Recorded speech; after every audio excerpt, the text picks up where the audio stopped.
We can start. Yes, sir. I think. Good evening, everyone. Welcome to the third session on an online masterclass in liver emergencies. I am talking on behalf of Max Institute of Medical Excellence, the training wing of Max Healthcare. I will now hand over to Dr. Sanjiv Saigal, sir. Sir, over to you. Thank you, Dr. Vinita.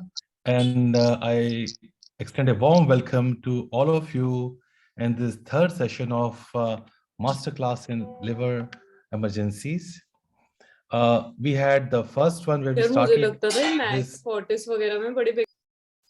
Can I request others to mute the mic, please? So we started the first one with a session on acute liver failure. Then we had a second session, which was on coagulopathy and its management in liver diseases. And this is the third session, which is extremely interesting. And the topic today is that of bleeding in patients with liver diseases. Now we have two very important talks. One is on pharmacotherapy in variceal bleeding, current concepts, which will be by Dr. Shekhar Singh. And then we have a very, very exciting talk on endoscopic management in variceal bleed, refractory bleed, some basics and some advances by a very eminent speaker, Dr. Kaushal, my colleague. So I think that this will certainly be a very educative session, and I would look forward to these talks. I would request all of you to please post your questions as they come in your mind, and we'll try to accommodate all the questions and have the answers from our two experts today. So with this, I would now request Dr. Shekhar Singh Jadaun, who is a consultant gastroenterologist in our team, very highly skilled and trained. And I would request him to give his talk on pharmacotherapy in variceal bleeding. I'll also request him to spend just a minute or two on an assessment of patient who comes to emergency with bleeding and has got underlying liver disease. Dr. Shekhar, over to you. Thank you, sir. Good evening, everyone. Now I'll share my screen.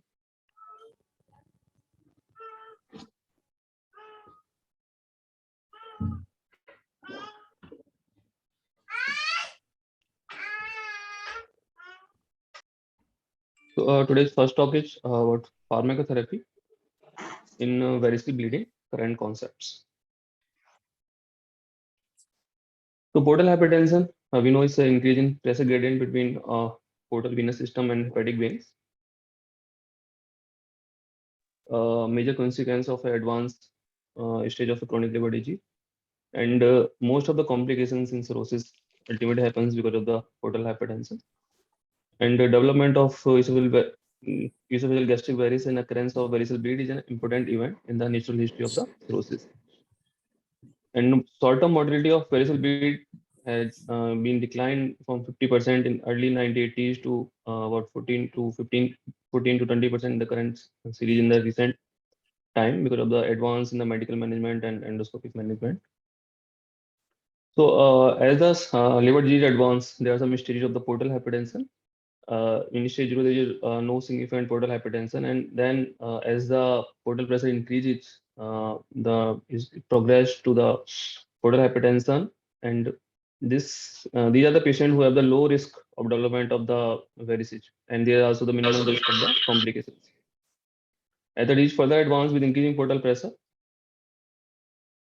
and now the risk of risk of the decompensation of the cirrhosis, and then it progressed to the high risk eosinophilic varices. And risk of the decompensation also increase as the disease advance. And with further advancement, there is a risk of acute variceal bleeding and increase of mortality. And with the advanced cirrhosis, there will be a recurrent variceal bleeding and with much higher risk of the mortality. And as the disease advance, there is increase in the portal pressure and as well as the hepatic venous gradient. And when HPPG is around 10 mmHg, it is the time when the varices start to develop. And when HPPG is 12 mmHg, there is a risk of variceal bleeding. And with very high HPPG, there is a high risk of the recurrent bleed with very high mortality. So this is the basic anatomy of the portal circulation. The splenic vein and superior mesenteric vein, they join to form the portal vein and they drain into the liver, and the left, right, and middle hepatic vein, they drain hepatic sinusoid into the inferior vena cava. So what is the mechanism of the variceal bleed? Basically, with increasing the portal pressure, and there is opening of portosystemic collateral channels, and this lead to the development of varices. So variceal bleed is a commonest complication of portal hypertension from cirrhosis. Occurs in about 50% of the cases of the cirrhosis, and it's more common in advanced cirrhosis. So decompensing cirrhosis patient variceal happens about 85% cases, and most of the cases of the upper GI bleed in cirrhosis patient is because of the variceal bleeding. And 6-week mortality is around 15-25%. Mortality is much higher in the child class C as compared to child A and child B. While 60% cases will have the recurrent bleed, and most of the rebleed happens within the first few weeks of the first episode. And variceal bleed has a risk of development. These variceal bleed increase the risk of spontaneous bacterial peritonitis, hepatic encephalopathy, as well as hepatorenal syndrome. So, what are the factors that predict the variceal bleed? Basically, advance into increase in the child CTP scores, increase into the size of the varices, and presence of red welt markings, they increase the risk of variceal bleed. There are some poor prognostic factors that predict the treatment failure as well as the high risk of mortality, like active bleeding at emergency endoscopy, advanced child class, gastric variceal bleeding, portal vein thrombosis, presence of renal dysfunction or other comorbidities, and very high HPPG. At high mild score as well as failure of endotherapy also increase the risk of treatment failure as well as mortality. So this is the outline of acute variceal bleed management. In general measures, we first do a resuscitation, blood transfusion, prophylactic antibiotic. I will be discussing each of these topics. And their specific therapy include pharmacological therapy, endoscopic therapy, and then non-endoscopic therapy include the TIPS, SAM surgery, and balloon tamponade. The fundamental principles of management they include: the first, we need to determine the source of bleeding. Then we need to stop the bleeding and treat underlying abnormality. And also we need to take measures to prevent the recurrent bleed, as well as prevent the complications like renal dysfunction, spontaneous bacterial peritonitis. And also we need to take measures against preventing the further liver function deterioration. So the first and foremost important thing is immediate assessment of the patient and stabilization of hemodynamic status. So patient who came with acute variceal bleed ideally should be managed in intensive care unit or HDUs. And those patients who come with active bleed, have altered sensorium, encephalopathy, having shock, sepsis, it's preferable better to manage them in ICU. So resuscitation, it should be prompt, but we need to be, we should not overdo it. Goal of resuscitation is basically to restore, maintain the hemodynamic stability, restore, maintain the oxygenation, immediate IVSS with the large bore cannulas, and start IV crystalloid. And we should target the MAP one relatively on the lower side, around 70-80 should be enough. And blood transfusion, we should target on the lower side about 7 to 8 grams per liter. Those patients who are having a cardiovascular disease, we can target up to 8 to 9. Patient will also require supplementary oxygen, and we should have a low threshold for endotracheal intubation. So those patients who are actively vomiting, having shock, having altered sensorium, is better to intubate them. So when we are resuscitating, we should not chase we should not the BP on the higher side. It's better to keep the MAP in the lower side around 70 to 80, because keeping the MAP on higher side will lead to the increase into the portal pressure and will increase the risk of rebleeding. As in PRC transfusion also, we should target on the lower side of the hemoglobin. And there are many studies. This randomized control trial that included about 200 cirrhotic patients with upper GI bleed, most of them having a varicose bleed. So those patients with the HPV were targeted on the lower side of the 7 to 8. These patients had lower treatment failure and have a better survival as compared to when the hemoglobin were targeted on the higher side. So the RBC transfusion should be not be overdo it. Then coagulopathy correction. Actually, the basal bleed is because of the portal hypertension. So our aim is to lower the portal pressure rather than to correct the coagulopathy. And in the cirrhosis, these patient, the PTI and APTT, they don't reflect the actual hemostatic status because of the cirrhosis is a rebalanced state of the hemostasis. FAP transfusion is not recommended. It will cause the volume overload, will further increase the portal pressure, will increase the risk of rebleed. Like this factors, recombinant factor 7, tranexamic acid is not recommended. Those patients who are having an ongoing bleed despite endotherapy, we can use the viscoelastic parameter like thromboelastogram, and then we can use the tag to guide our blood product transfusion. If the patient who are already on anticoagulant, we should hold them temporarily, and we can start them once the bleeding is controlled by after endotherapy. So, whether we should put rice tube or not, whether we should lavage or not, is little controversial topic.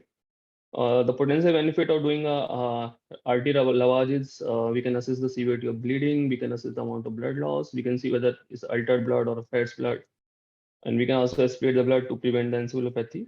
And one more thing, it will improve help in endoscopic visualization of the fundus. It's very common to put the right shoe in these basal bleed patient, but we don't have any convincing evidence that it's of any benefit. There's no study, no evidence for that. And rise to insertion can induce the vomiting and can even lead to aspiration. So the patient who come to the ER is struggling, having ultrasensorium, irritable. So better not to put the rise to forcefully, it may cause more harm rather than good. What other measures we can take before endoscopy? So one thing is injection of erythromycin or metoclopramide to improve the endoscopic visualization. We can give IV injection. We should there should not be any contraindication like QT prolongation if you are giving injection erythromycin. We can give the IV metoclopramide also. Then second thing is a vasoactive drug. I'll be discussing in these into the next few slides. Antibiotic very important. All the patients who come with a varicose bleed, we should promptly start a broad spectrum IV antibiotic like ceftriaxone, and it should be continued for at least for 7 days. Then along with this, we should monitor the electrolytes, potassium, magnesium, glucose level, and the patient who having a alcoholic liver disease history, they should be given IV thiamine also along with glucose. Vasoactive drug. Vasoactive drugs. So why we need these drugs? The drug, they have been shown to decrease the mortality, they decrease the blood transfusion requirement. We don't need any specific equipment or personnel to give them. It's non-invasive, easily available, can be used in the conditions like when patient is actively bleeding, unstable patient, and they give us some time before we can do a perform a definite therapy like endoscopy. And also they will be effective for the non-esophageal site of the bleed like gastric varices, portal hypertensive gastropathy, and ectopic varices. So these drugs, we should start them as early as possible in the patient who having the previous history of the varicose bleed or varices, or a cirrhosis patient who have the high risk of the varices. And we should not we should not wait for endoscopic confirmation on the varices to start them. So these should be started as early as possible before endoscopic examination. And ideally, we should continue them for at least for 3 to 5 days because the highest risk of the rebleed occur in the first 5 days. And why we need to start them early? The studies have shown like this prospective cohort history of about 300 patients. So most of the time, about 1/4 of death occur in very early phase of the bleeding when the bleeding start. And so this is one of the reason why we need to start them early. And it also improve the hemostasis before the endoscopy and improve the outcome of endotherapy. The options for vasoactive drugs are vasopressin, terlipressin, somatostatin, and octreotide. All these drugs basically they cause the splenching vasoconstriction, and this will cause the decrease into the portal blood flow, will decrease the portal pressures, and will help in decreasing the variceal bleed. So comparison of drug, there are many studies. This is one of them, meta-analysis that put about 30 randomized controlled trial, including more than 3,000 patients. So they compare the commonly available drugs, somatostatin, octreotide, vasopressin, and all these drugs show the use. This study showed, meta-analysis showed that the use of these drugs lead to decrease in mortality, improving hemostasis, decreasing the blood transfusion requirement, and shorter hospitalization.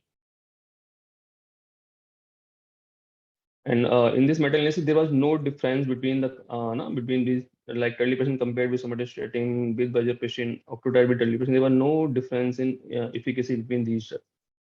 Except vasopressin was found better.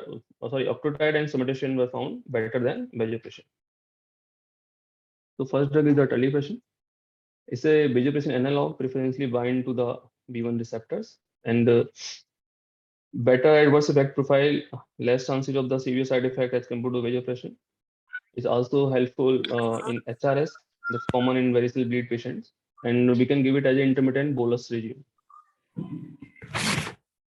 About 30% adverse event is mostly a cardiovascular event because of the vasoconstrictions like angina pectoris, MI, arrhythmias, hypertension, can cause also the meningic ischemia, bowel ischemia, bronchospasm, skin necrosis because of the peripheral vascular ischemia, and some patient can have diarrhea and hyponatremia. So the patient who have the severe advanced cardiac disease, cardiomyopathies, peripheral vascular disease, hypertension, COPD, better to avoid this drug in dose. Also in patient older age, more than 60, more than 70 years, there is we don't have much experience, so better to use this drug with caution in those patients. Another side effect is hyponatremia, but it's usually irreversible once we stop the drug. And this happens because the talipressin act on the B2 vasopressin receptor in the kidneys and cause the free water retention. So while we are using talipressin not to give hypertonic fluid transfusion, and we need to do a daily sodium monitoring morning, evening. And if there is significant reduction in the serum sodium, better to stop the drug. Then another major drugs is somatostatin and somatostatin analog octreotide. They both inhibit the release of vasodilator hormones like glucagon and causing indirectly splenching vasoconstriction and decrease the portal flow. Somatostatin have very short half-life. Within a minutes, it get disappear from the circulation. Octreotide is relatively long-acting analog of somatostatin. Both are equally effective in achieving hemostasis and preventing rebleeding, but there is no established benefit on mortality. 60 to 100% rate for initial hemostasis and the rebleeding rate around 9 to 13%. We prefer octreotide as compared to somatostatin because long acting, but the prolonged use of octreotide can lead to a tachyphylaxis, diminishing the effect. So there study have shown that when we compare these somatostatin and octreotide with vasopressin, so in compared to vasopressin, fewer side effect and higher chances of initial control of bleeding. Adverse effect mainly include diarrhea, pain abdomen. It is much less than vasopressin or talipressin. But we need to give them as IV infusion, continuous infusion. The last option is vasopressin. It's no more being used. Previously, in the past, it was a drug that could be used in the bleed. It caused direct constriction of mesenteric arteriole, thereby decreasing the portal venous inflow. And benefit, but it will also cause extra splenching vasoconstriction. So it can lead to the myocardial ischemia, cerebral infarction, bowel ischemia, limb ischemia. So if we are going to use it in a variceal bleed, we should always use it along with the NTG. NTG will counterbalance the excess splenching vasoconstriction, so thereby decreasing the adverse side effect. It's the dosage form that we use. Talipressin we give as 2 mg bolus first. Use it 4 to 6 hourly for first 48 hours, and then subsequently 1 mg 4 to 6 hourly for next 3 to 5 days. Somatostatin we use initial bolus 250 microgram. We can repeat in 1 hour if there is ongoing bleed, and then we use it at a continuous infusion. 250 to 500 microgram per hour. Octreotide also we use it at a first bolus of 50 microgram. We can repeat it in the 1 hour, and then we give it a continuous infusion of 50 microgram per hour for 3 to 5 days. Vasopressin we don't use nowadays. The dose is 0.2 to 0.4 unit per minute. We can increase up to 0.8 unit per minute, and it should always use along with the nitroglycerin NTG. And we don't continue it for the long because of the adverse event side effects. So which drug to choose? So there is a Cochrane database systemic review, and there was about 34% relative risk reduction in mortality by 30% compared to placebo. It is the only drug among these four with this mortality benefit, is shown the mortality benefit. So 30% can be the objective agent of choice because of this mortality benefit. Can we combine these two, like Turley with Somate, Turley with Octreotide? So randomized control trial of these 24 patients with cirrhosis and varicose vein found that the combination therapy was not better as compared to the individual therapy. There was no additive portal hypertensive effect of combined treatment. So we need to use only one of them. We don't need to combine them. And when we do, when we should scope, so once hemodynamic resuscitation have been done, patient should undergo upper GI endoscopy within first 12 hours of the presentation. If patient unstable, endoscopy should be performed as soon as safely possible. These are for a few more important points.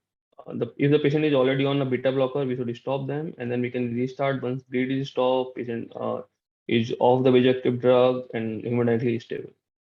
Also, GI bleed will increase the risk of hepatic encephalopathy. So we need to use lactulose oral or lactulose enema for purging of the blood from the intestine to prevent the hepatic encephalopathy. If all these patients, if intubated, they should be extubated as early as possible once the hemostasis has been achieved. And also, we need to start oral or NG nutrition early if the bleed is controlled for 24 hours. In some case, we need to start PPI at the start of the bleed. But if the varicose bleed diagnosis is confirmed, then we can stop the PPI if there is no ulcer or any other indication for PPI use. In conclusion, so varicose bleed is an important event with adverse outcome, high mortality. Initial resuscitation is of paramount importance. Restrictive blood transfusion, keep the HB on the lower, target HB should be on the lower side, 7 to 8, give IV antibiotic, use vasoactive agent like terlipressin, octreotide very early before the endoscopy, continue them for the 5 days. Terlipressin, if no contraindication, can be the drug of choice. Perform early endoscopy for therapy. Thank you. Thank you, Shekhar, for that excellent presentation. You have covered a lot of important topics, and I think there'll be a lot of discussions on what you have said. Because the next talk also is in the same theme, so it will be, I think, more productive that we'll have the discussion, question answers, which I would request all the participants to please post your questions chat box, and we'll have a separate question answer session after both the talks are over. So it is my delight to invite the next speaker, Dr. Kaushal Madan. He's the principal director, a very senior hepatologist with a vast experience in dealing with patients with liver diseases. I would say he's a very experienced and a much sought after speaker in all of our liver meetings. And I'm indeed thankful to Kaushal for agreeing to speak today. So Kaushal is going to speak on varicose bleeding. Yes, refractory, but I think it would be also nice if you can cover the basics also, because we have a lot of students here with us. And I'll hand it over now to Dr. Kaushal Madan to speak. Kaushal, thank you very much once again. Thank you so much, Dr. Saigal, for the kind introduction. And thanks to MIME for arranging this wonderful meeting. And most of the work has already been done by Shekhar when he has introduced the concept of portal pressure and how the varices bleed and what are the risk factors and why do they rebleed. So I'll be covering refractory varicose bleeding. I'm sorry there was some confusion in the topic, but I'll be covering this fact, and whatever is left, I'm sure myself, Dr. Saigal, and Shekhar will be able to cover in question and answer sessions. So refractory variceal bleeding, when is it called refractory? If there is a primary failure to control bleed, you're wanting to control the bleed and you're not able to, that is called failure to control bleed. You have controlled the bleed once and the patient rebleeds, that is called rebleeding.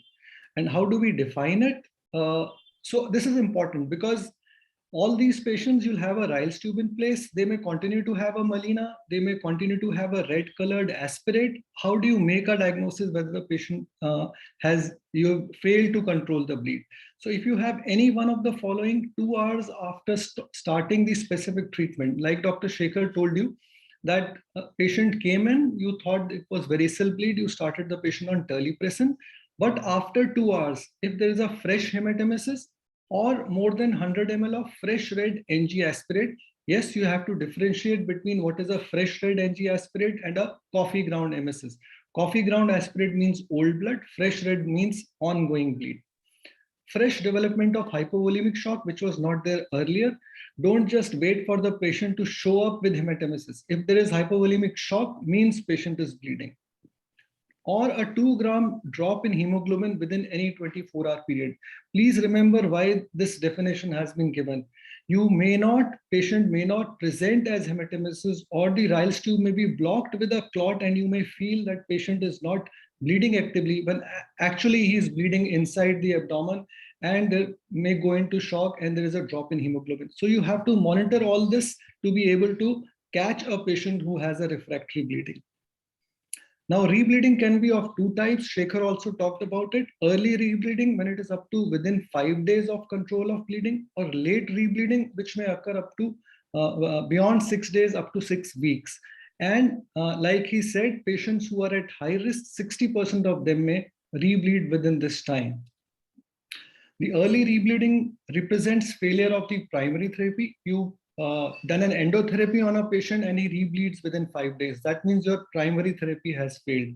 Late rebleeding is you control the bleed, discharge the patient, put them on beta blockers as secondary prophylaxis.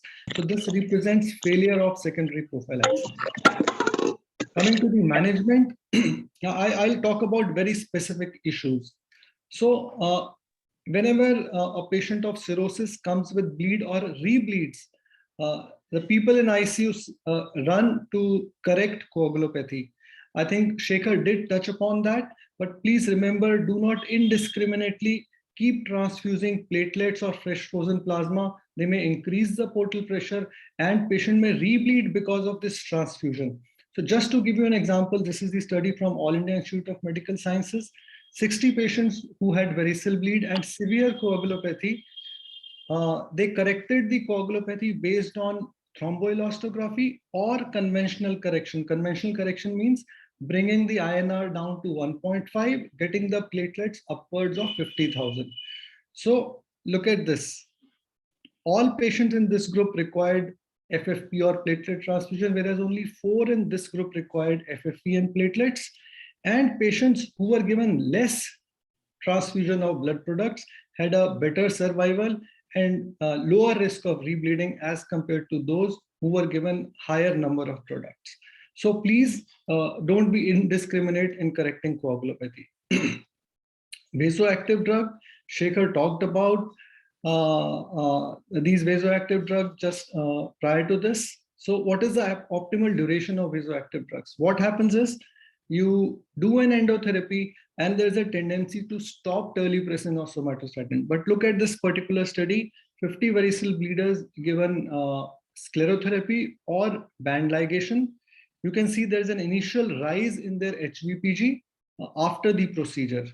And it takes about 48 hours in the EVL group for the pressures to come down, whereas in the sclerotherapy group, it continues for 5 days, 120 hours. So do not stop vasoactive drugs even after endotherapy for at least 3 to 5 days, depending on what procedure you've done. Second, what about higher doses? Shekhar talked about giving somatostatin at a dose of 250 microgram per hour. So this was a study of 80 variceal bleeders, somatostatin given in this particular dose. Those who were non-responders were given either terlipressin or double dose of somatostatin, and there were controls. In both the groups, whether subsequently you gave terlipressin or you gave high dose of somatostatin, there was a further drop in HVPG, means both were effective measures. However, significant drop in HVPG more than 20% occurred more frequently in the terlipressin group as compared to somatostatin. So if your patient started with a lower dose of somatostatin, you can increase the patient to a higher dose or give terlipressin if there is no contraindication. What about continuous versus bolus terlipressin? We see in most ICUs, these patients are given boluses of terlipressin. This was again a randomized controlled trial from India, this time from Patna, 86 varicose bleeders, continuous terlipressin infusion compared with intermittent terlipressin. The 5-day treatment failure was significantly lower in the infusion group. So infusion terlipressin is always better than bolus terlipressin, and it is also associated with lower side effect profile. So what happens when both the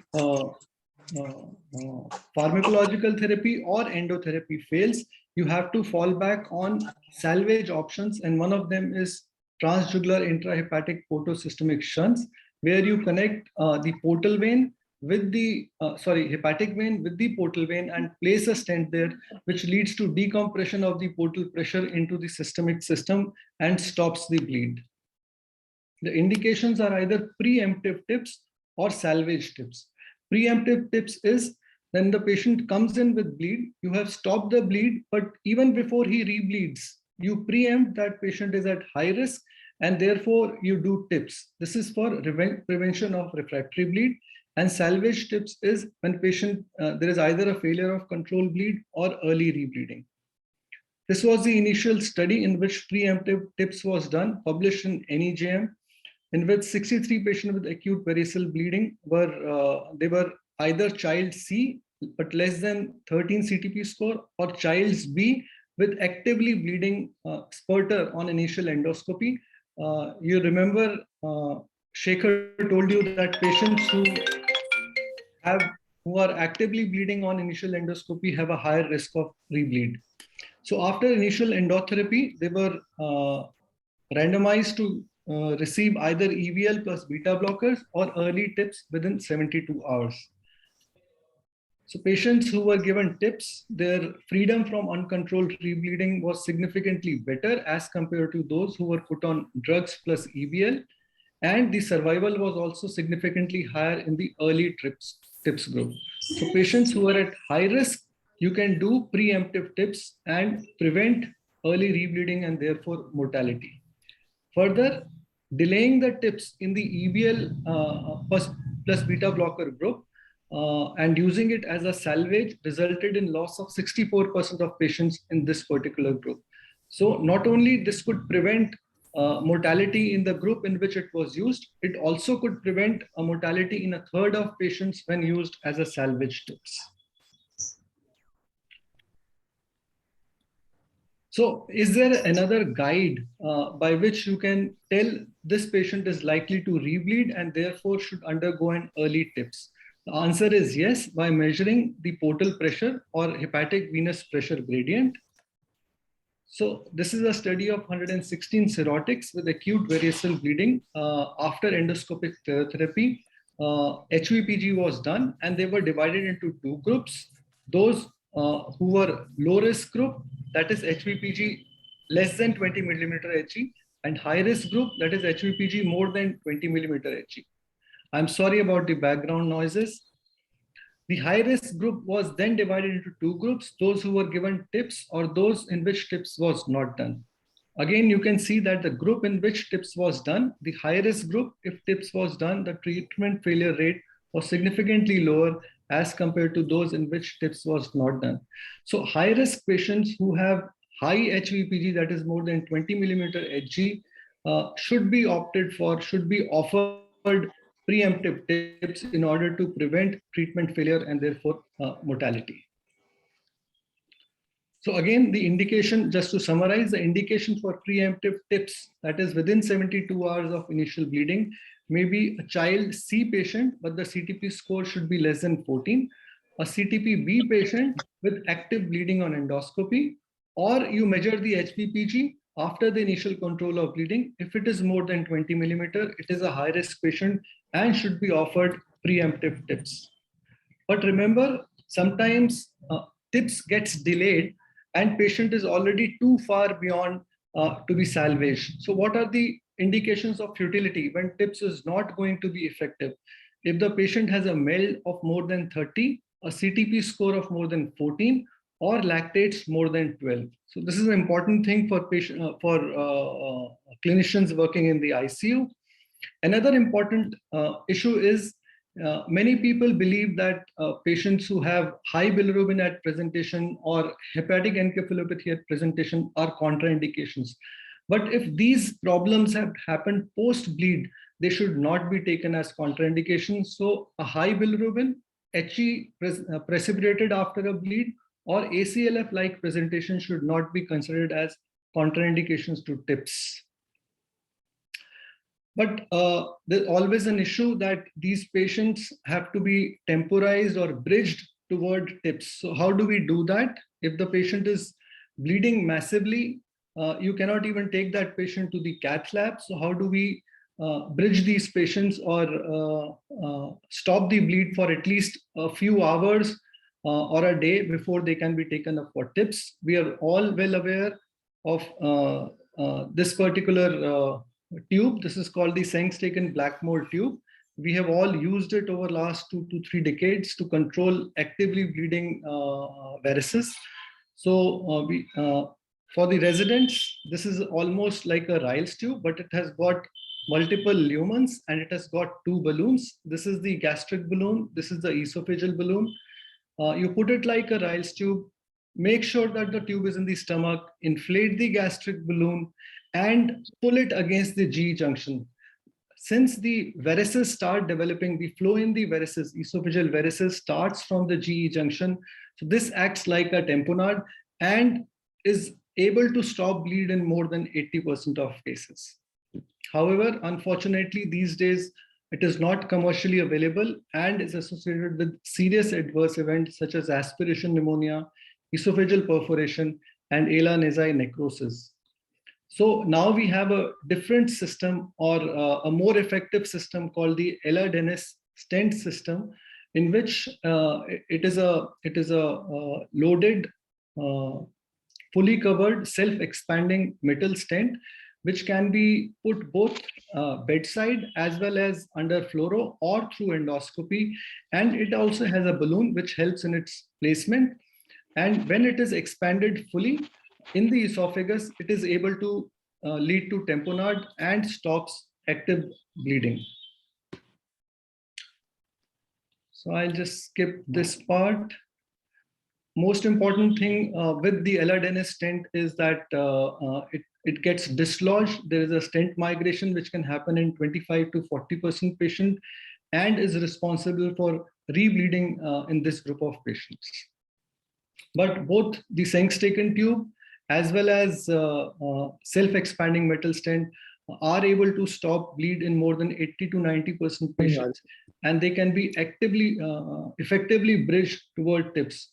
So please remember that all patients in whom the bleed has been controlled with the SB tube or self-expanding metal stent should be strongly considered for TIPS unless there are absolute contraindications, because most of these patients will rebleed when the balloon is deflated or the SEMS is removed.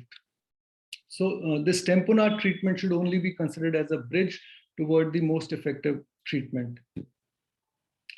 So what if everything fails? So we have this instrument, or we have this product called hemostatic powder, which can be sprayed over an actively bleeding site and can temporarily stop bleeding for 12 to 24 hours.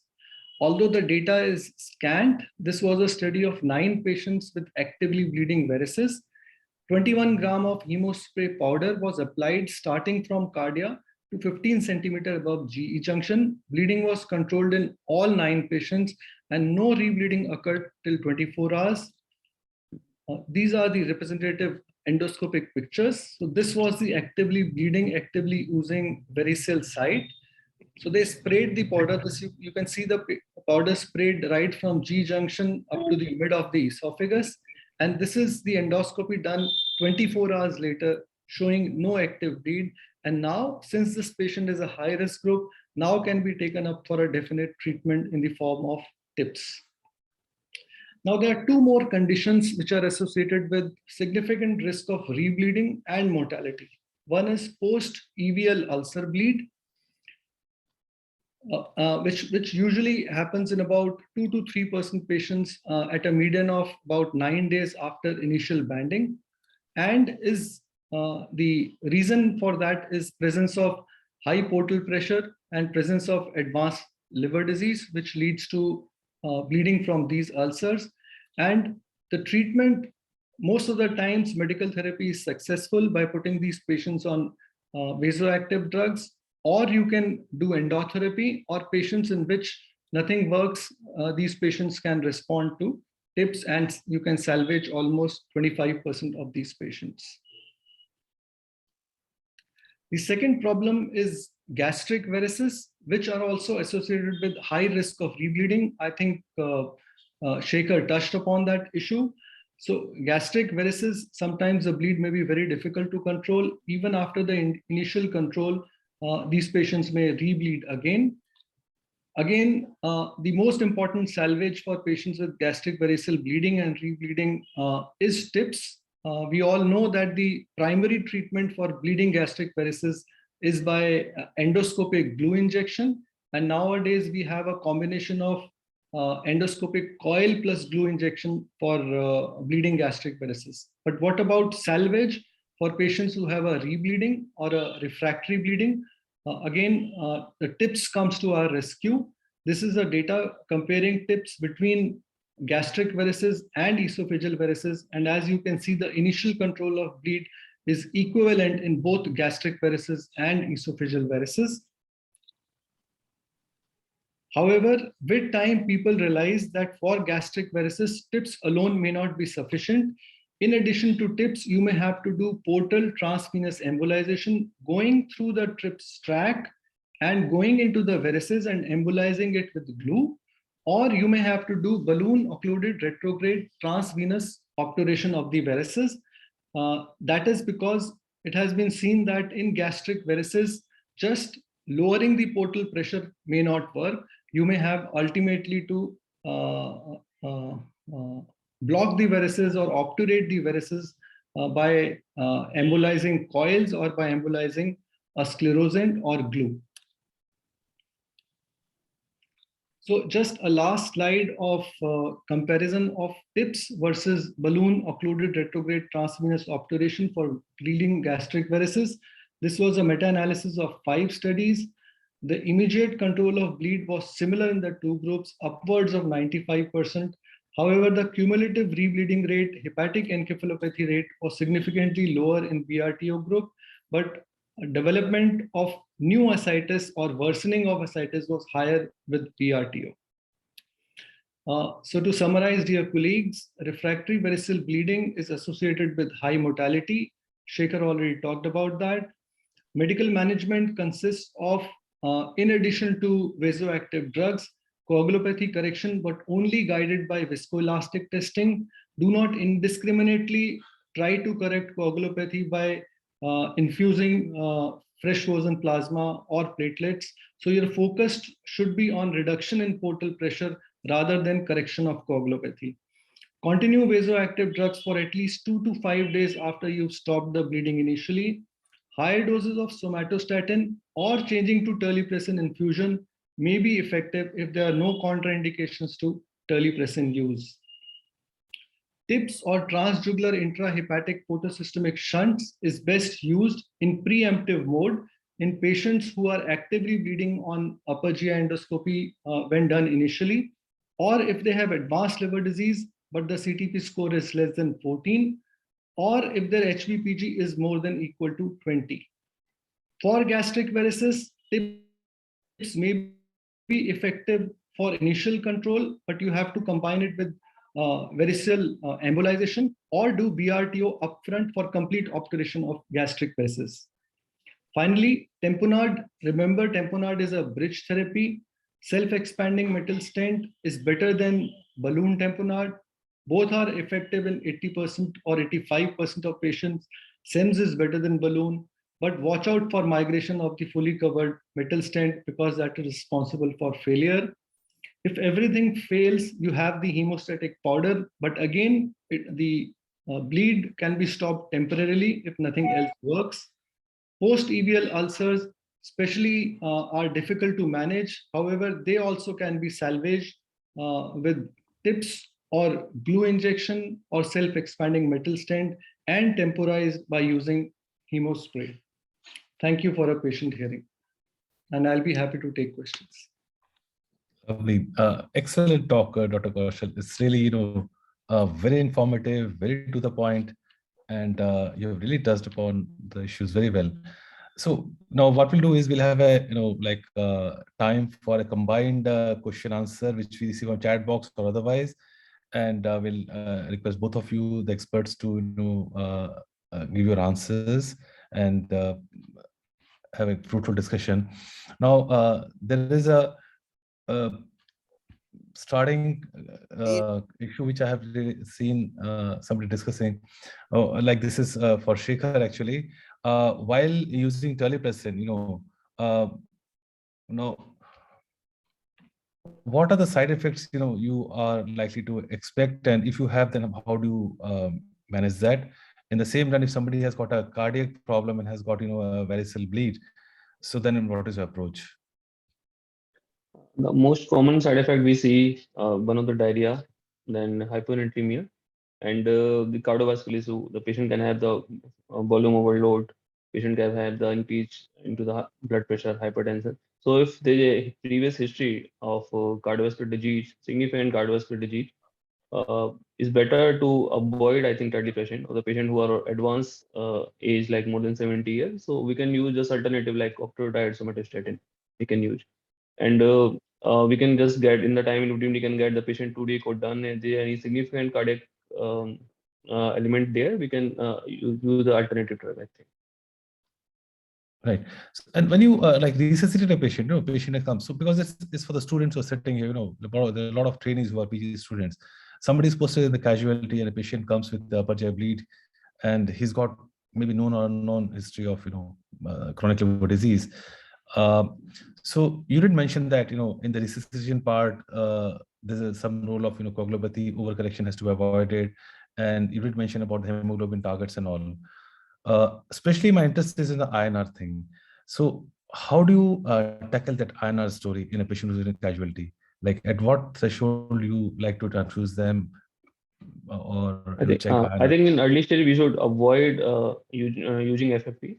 We should just target the hemoglobin. We should just infuse the PRBC, and we should target the blood pressure, HV, and give the vegetative drugs. If even after the endotherapy, the patient is having a rebleed or patient is ongoing bleeding and having significantly high INR, then we can get the thrombelastogram done. And on basis of that, we can take a decision whether to give the FFP or not, only in those cases who are actively bleeding even after the vegetative drugs and after the endotherapy. And if the patient achieves the hemostasis on endotherapy with vegetative drugs, I think even if he or she has a high INR, we should avoid using the FFP. Right. Now, a very interesting question. This, I think, I will request Dr. Kaushal to chip in.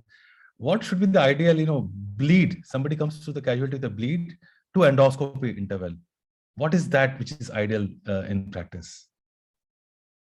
Okay, so for that, the door to scope interval has been defined, but most guidelines now suggest that early and doing an endoscopy after initial resuscitation is always better than doing an early endoscopy.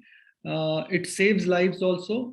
If you wait for the endoscopy, you initially do the resuscitation and do an endoscopy, you have better results. So the ideal time which is given in most guidelines is about 12 hours. So door to scope time of about 12 hours is ideal. Right. So like if you got a call, at 2 a.m. from your resident that somebody has come with a bleed in the casualty, So as a practice, what will you like advise to that? So I think here the role of the resident is very important. He first has to analyze how the patient's hemodynamic status is, how much is he actively bleeding. So most problems occur in poor analysis. They are not able to find out whether the patient is actively bleeding or not. So most patients, if you resuscitate them and start them on vasoactive drugs, 80% of them you'll be able to stop bleeding till the time the morning hours come and a consultant is able to do an endoscopy. So I'm saying 80% of the times you will not need to go to the ER and do an endoscopy. In 20% of the time, when the bleed is not getting stopped with the vasoactive drugs, patient is actively bleeding, is continues to be hemodynamically unstable. Those are the patients in which you will require to go and do an emergency endoscopy at night. Absolutely. I think very useful message. And again, to the fellows, I will tell you that we have a 24 hours, middle of the night setup. Anytime we can go and do an endoscopy, that's not a problem. But doing it judiciously is the right thing, so that you have the right outcome with an approach which should be very rational. And the role of a resident resuscitating is, I think, very, very critical.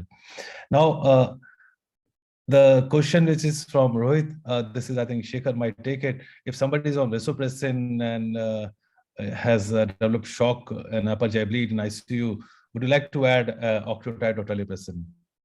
I think patient who are getting vasopressin already, I think it will causing splanching vasoconstriction. So we need not to add the terlipressin in it. Only in the case if the patient have ongoing bleeding, patient already has received the terlipressin over more than 24-48 hours, then we can think of adding octreotide. But if the patient getting sufficient dose of vasopressin, I think there is no need to add any other octreotide or terlipressin. Yeah, I think that's right. And adding terlipressin will be further more aggravate the side effect rather than causing any benefit. Yeah. And Kaushal, you did mention about this is a question again for probably you. You mentioned about post-tibial ulcers. So there's a chat box question which says, how do you manage a bleed from post-tibial ulcer? And anything different from what we practice here?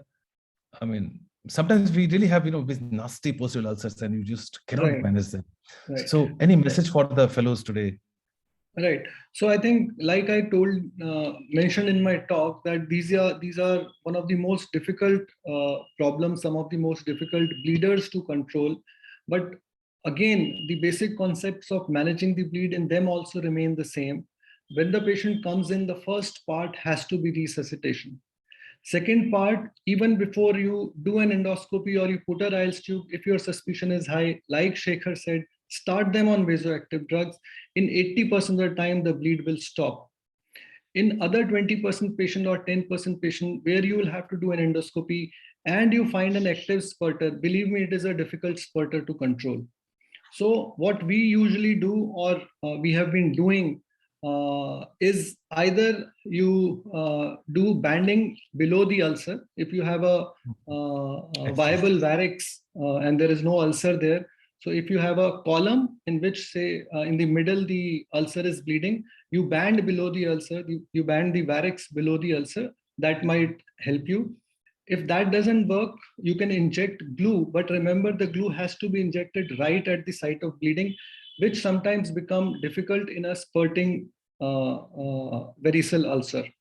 The third, like I told you, for temporizing, if nothing else works, you may have to do a tamponade. And nowadays we are using fully covered the Ella Dennis stent, which may be able to control bleed in a vast majority of these 20% of the bleeders in which endotherapy fails. And finally, if you are able to temporize, again, I'm re-emphasizing the fact, if the bleed has been stopped by tamponade or by difficult means, then these patients after temporizing should be considered for TIPS.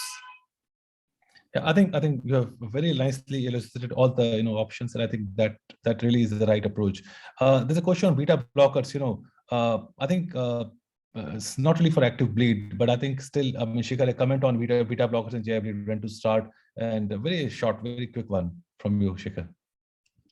So at the time of active bleed, we need to stop the beta blocker, and post once the hemostasis has been achieved, the patient does not have any renal dysfunction or SVP or tense ascites, then we can start after 3 or 5 days once the VEGF drug being stopped. Right. I think that's right. But if Now, the patient developed SVP post-bleed, developed renal dysfunction, it's better not to start the beta blocker. Yeah, we have somebody who wants to know about the frequency of endoscopic checking following an initial EVL. Dr. Kaushal, what's your approach when you do an endoscopy and a bleeder? So when do you like to repeat the endoscopy and check? So we usually repeat it at about 3 weeks from the initial endotherapy. Although the guidelines do suggest that repeat can be done after 2 weeks, but our experience says that whenever you go in again at 2 weeks, you find lots of post-EVL ulcers. So we prefer to do it around 3 weeks. Yeah. Every 3 weeks till the varices are eradicated. Yeah. And it usually takes about 2 to 4 sessions to achieve that. And what's your approach for a relook? You have done a difficult glue injection in with a fundus which is full of blood, and you think you have done it rightly, but may not be right. And you just stabilize patient, put on vasoactive drugs, shift to ICU. So what's your approach to a relook in these patients when you do it, or do you don't do it at all?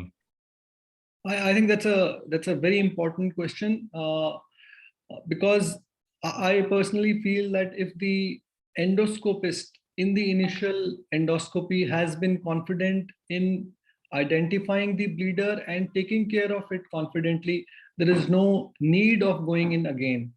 However, if the initial endoscopy, the endoscopist was not confident because of lots of clots in the stomach, he was not confident that he might have missed some gastric varices, he just found esophageal varices with a lot of blood and no red color signs or stigmata of recent hemorrhage like a white nipple, and he just banded.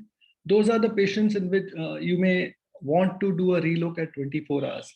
And the second indication, you've done a endotherapy today, and next day morning you have signs which suggest that patient might have had a rebleed. For example, a significant drop in hemoglobin, or an ongoing red colored aspirate from the Ryle's tube, or again 2 to 3 gram drop in hemoglobin, or a hypotension or hypovolemia. So those are the patients where you would want to do a relook. So we have this, a small category of patients who may need to, be checked in again. But as you very nicely defined that particular group, and to be aware that after I have done a difficult endoscopy in the middle of the night, I must be aware and closely monitor. Again, the residents need to know that they should monitor these patients, and any sign which says that there's a bleed occurring, we should be very, very active in that. Now, if you do an endoscopy, Dr. Shekhar, there's a red color sign, patient never bled, So just a question, I think it's something, between primary prophylaxis versus endotherapy versus beta blockers. What's the approach which you follow? I think a patient with high-grade varices with red color sign, those who are child, I think preferably we should do a EVL in them, endotherapy in them. Those in early stage of cirrhosis, like child A, we can use the beta blocker. Right. I think a very interesting question from Dr. Atif, and I think this is interesting. This is, I think, I would like Dr. Kaushal to take it.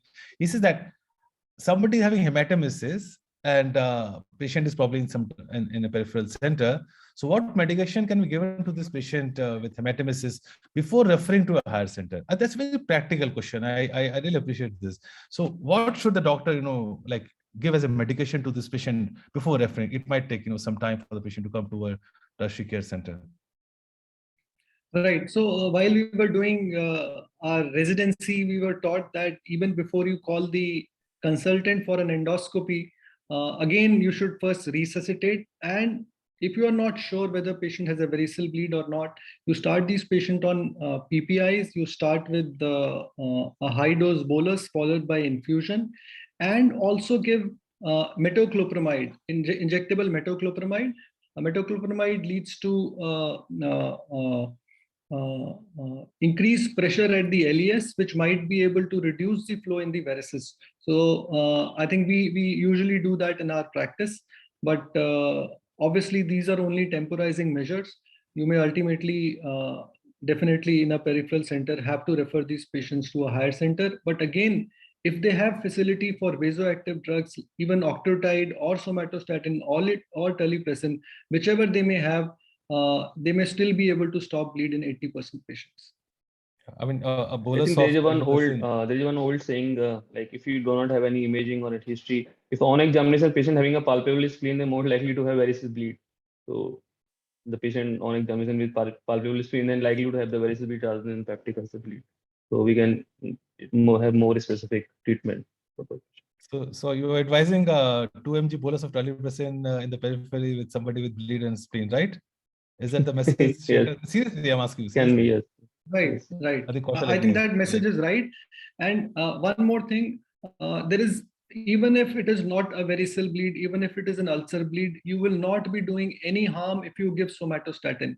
In fact, there are studies which suggest that even in non-varicose upper GI bleed, somatostatin may have a role. So you will not be doing harm. If there is a confusion, give both PPIs as well as somatostatin, no problems. I think there are some data that somatostatin is as effective as PPI in decreasing the gastric acid output. I think Dr. Kaushal is right. I mean, just because you know that this question has come, just as a knowledge for others. So, what is you can say the bulk of patients who have cirrhosis, but they have causes of bleed which are non-varicose?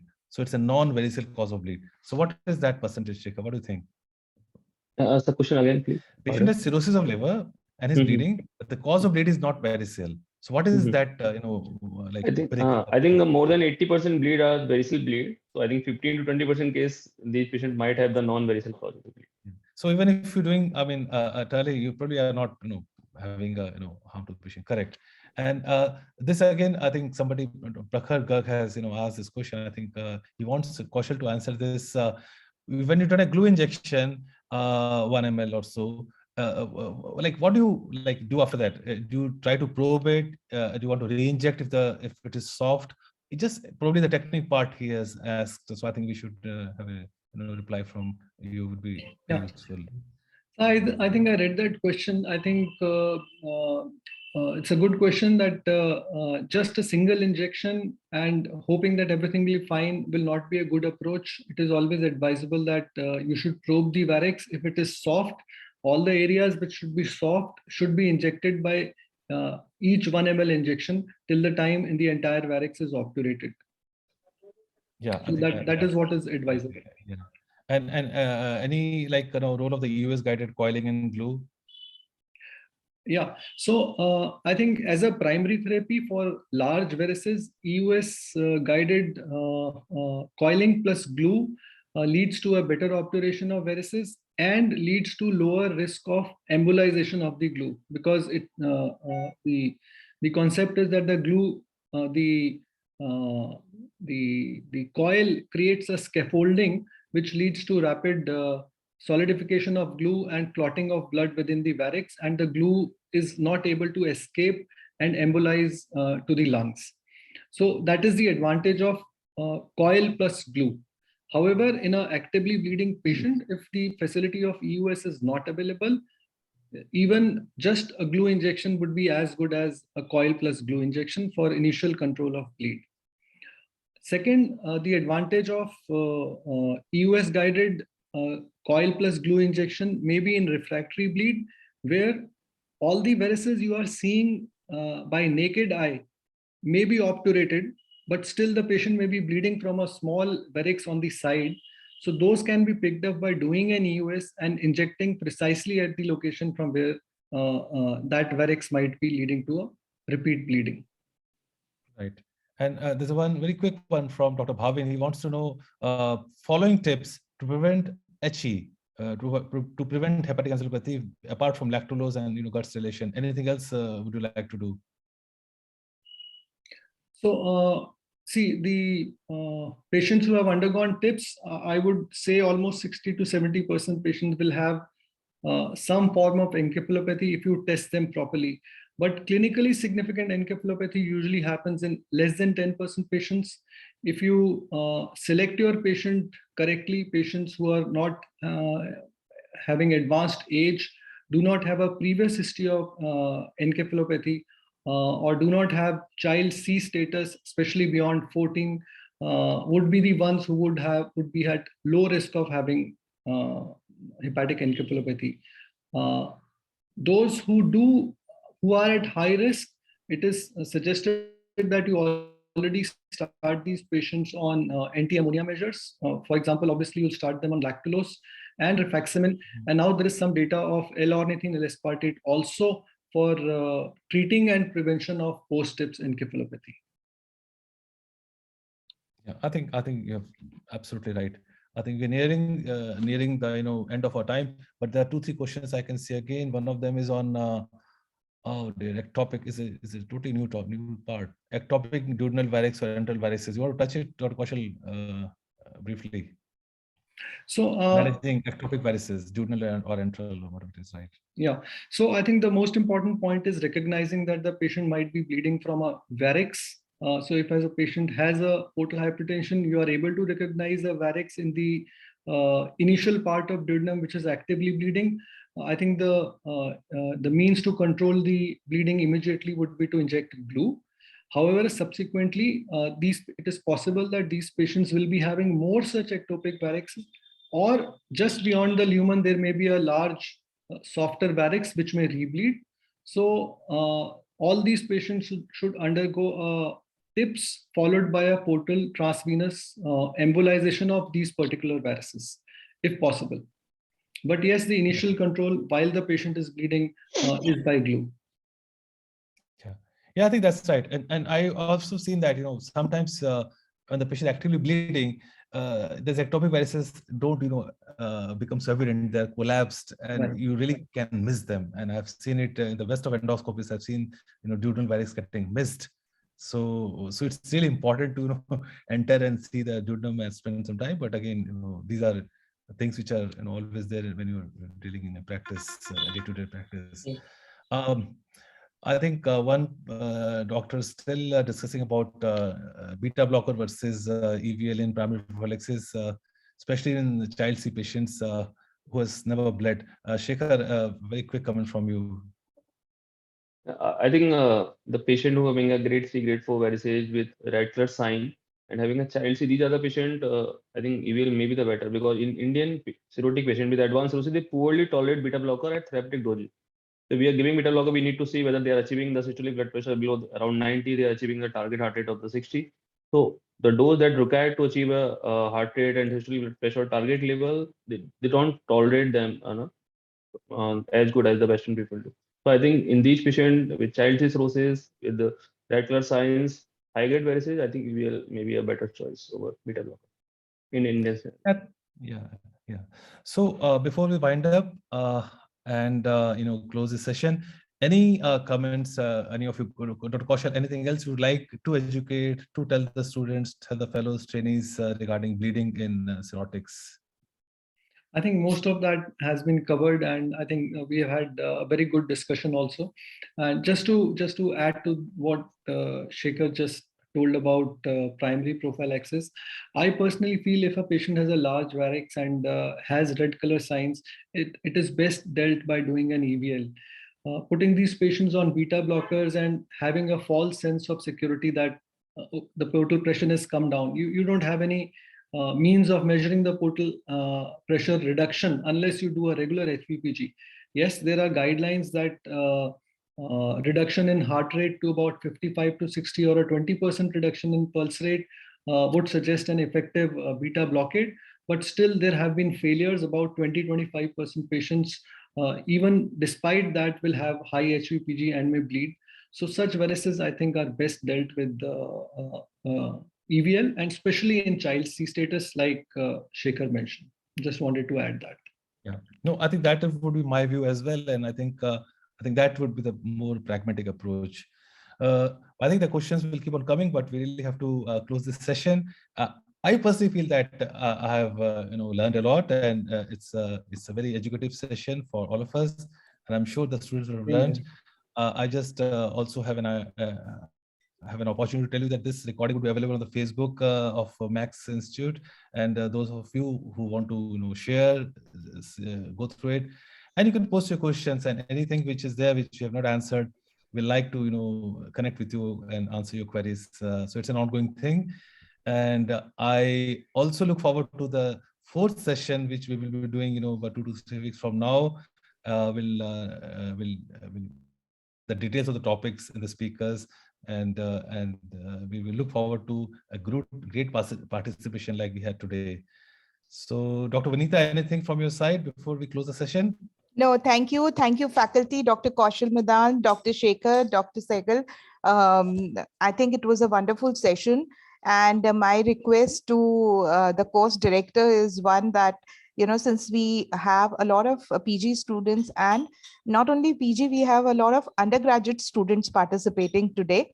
So for the next topics, if we can have a lot of emphasis on the very, very basics of, hepatology, and mainly emergencies, how they deal. So that would be great. And I think we'll get a lot more participation. Right, great. That's an interesting point and a good observation. So thank you, Dr. Kaushal. Thank you, Dr. Shekhar and Dr. Vanita and the Max Institute for this excellent session today. Thank you very much, and we look forward to meeting you again. Thank you. Thank you. Thank you, everyone. Please be on the lookout on your mails for the 4th session on this topic, and we will hope to see you there. Good night, everyone.